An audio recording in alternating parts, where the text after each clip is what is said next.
الرحمن الرحیم۔ بہار شریعت ٹی وی کے دوستوں، السلام علیکم۔ آج میں آپ کو بتاؤں گی مکہ کے 4 دولت مندوں میں سے ایک دولت مند کا واقعہ، اور اس کا ذکر قرآن پاک میں سورہ لہب میں کیا گیا۔ اس کے پاس 8 سیر سے زیادہ سونے کی اینٹیں تھیں، دیگر جائیداد، سامان، مال، مویشی اس کے ماں سوا تھے، اور صاحب اولاد بھی تھا۔ اس کے کئی لڑکے تھے جو اس کی موجودگی میں پورے جوان تھے، لیکن جب اللہ تعالیٰ نے اسے پکڑا اور ایک زہریلا آبلہ اس کے جسم پر نمودار ہوا تو سارے نوکر، خادم، بھائی، رشتہ دار، حتیٰ کہ اس کی اپنی فرزند بھی اس کو تڑپتا چھوڑ کر چلے گئے۔ اس دنیا ہی میں اس نے دیکھ لیا کہ جس دولت کی کثرت پر وہ فخر کیا کرتا تھا، جن بیٹوں پر اس کو بڑا ناز تھا، مصیبت کے وقت وہ اسے بے یار و مددگار چھوڑ کر چلے گئے اور اس کے ذرا کام نہ آئے۔ اگر ابھی تک آپ نے ہمارے چینل بہار شریعت ٹی وی کو سبسکرائب نہیں کیا تو جلدی سے اسے سبسکرائب کر لیں اور ساتھ میں بیل آئیکن کو پریس کرنا مت بھولیے تاکہ ہمارے آنے والی ہر ویڈیو کو آپ سب سے پہلے دیکھ سکیں۔ جب حضور صلی اللہ علیہ وآلہ وسلم پر یہ آیت کریمہ یعنی سورہ لہب کی آیتیں نازل ہوئیں تو اللہ تعالیٰ کی طرف سے آپ کو حکم دیا گیا کہ اپنے قریبی رشتہ داروں کو ڈرائیے، اور اس حکم کی تعمیل کے لیے حضور صلی اللہ علیہ وآلہ وسلم صفا کی پہاڑی پر کھڑے ہوئے اور ایک ندا دی۔ عرب کا دستور تھا کہ جب کوئی ناگہانی آفت آ جاتی اور لوگوں کو امداد کے لیے بلانا مقصود ہوتا تو ایک ندا کی جاتی۔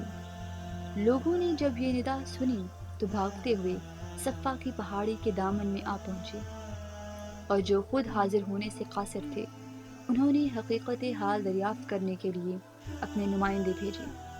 جب سارے قریشی قبیلے جمع ہو گئی تو نبی کریم صلی اللہ علیہ وآلہ وسلم نے فرمایا کہ اگر میں تمہیں یہ بتاؤں کہ اس پہاڑ کے پیچھے سے دشمنوں کا گھڑ سوار دستہ تم پر حملہ کرنے کے لیے آ رہا ہے تو کیا تم میری تصدیق کرو گے؟ سب نے ایک زبان جواب دیا، بے شک ہم آپ کی تصدیق کریں گے، کیونکہ ہم نے آج تک آپ کی زبان سے سچ ہی سنا ہے۔ حضور صلی اللہ علیہ وآلہ وسلم نے فرمایا، میں تمہیں متنبہ کرتا ہوں کہ اگر تم شرک سے باز نہ آئے تو خدا کا عذاب تمہیں نیست و نابود کر دے گا۔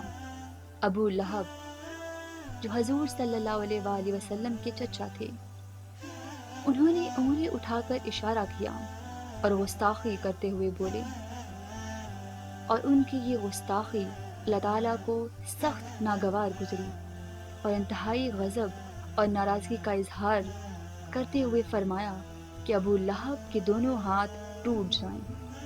جن ہاتھوں کی ایک انگلی بے ادبی کے لیے اٹھی ہے وہ دونوں ہاتھ ٹوٹ جائیں، انہیں کبھی اپنے مقصد میں کامیابی نہ ہو۔ وہ تباہ و برباد ہو گیا، وہ ٹوٹ پھوٹ کر رہ گیا، اس کا جسم ریزہ ریزہ کر دیا گیا، اور جو اللہ تعالیٰ نے ارشاد فرمایا تھا اسے پورا ہونے میں زیادہ دیر نہ لگی۔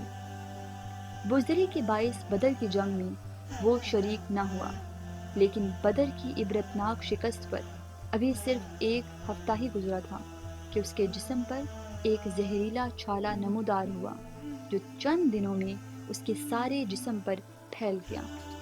ہر جگہ سے بدبودار پیپ بہنے لگی، گوشت گل گل کر گرنے لگا۔ اس کے بیٹوں نے جب دیکھا کہ اسے ایک بیماری لگ گئی ہے تو انہوں نے اس کو اپنے گھر سے باہر نکال دیا، اور تڑپتے تڑپتے اس نے جان دے دی۔ جب اس کی لاش کو ٹکانے لگانے کے لیے کوئی عزیز اس کے قریب نہ گیا، 3 دن تک اس کی لاش پڑی رہی۔ جب اس میں سے بدبو آئی اور لوگ تنگ آ گئے تو اس کے بیٹوں کو لعنت ملامت کرنے لگے۔ تب انہوں نے چند حبشی غلاموں کو اس کی لاش ٹھکانے لگانے پر مقرر کیا۔ انہوں نے ایک گڑھا کھودا اور لکڑیوں سے اس کی لاش کو دھکیل کر اس گڑھے میں پھینک دیا اور اوپر سے مٹی ڈال دی۔ اتنے بڑے قوم کے سردار اور مکہ کے چوٹی کے 4 رئیسوں میں سے ایک رئیس کا یہ حشر اللہ تعالیٰ کے غضب ہی کا نتیجہ ہے۔